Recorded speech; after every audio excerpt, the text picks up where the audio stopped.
যেমন আমি জানি যে আমাকে অনেক ফিমেল অ্যাক্টররা পছন্দ করে, আমি শুনি আমাকে কলিগরা বলে যে তোমাকে তো দেখতে পারে না। আমার এগুলো কিছু মানে এখন ও তো আমাকে চিনে না, যা পছন্দ করলে কি আমি এক জীবনে সবাইকে ভালো খারাপ সবার সাথে ভালোবাসা নিয়ে থাকতে পারবো না, এটা যার যার পছন্দ।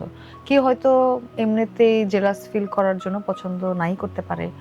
হওয়ার সময় তো অনেক কিছু হয়েছে, আমি তো বুঝি না পলিটিক্স টলিটিক্স, এগুলো হওয়ার পরে আমি বুঝছি যে আচ্ছা এরকম এরকম হয় এটা সেটা। এখন এরপর বুঝেছো? থেকে তো এখন বুঝি না, বাট একটু একটু বুঝতে পারি।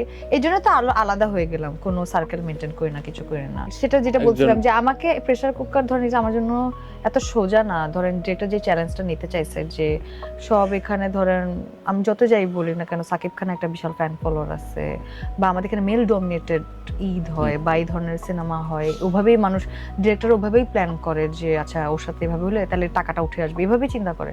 একটা ফিমেল সেন্ট্রিক বা ফিমেল গল্প দিয়ে ব্যবসা, এটা এখনো আমরা প্রুভিং এর পথে। এটা করতে পারলে আরেকটা গল্প হয়তো আসবে, এটা আস্তে আস্তে শুরু হবে। সেই জায়গা থেকে টাফ কিন্তু এই ফাইটটা দেওয়া।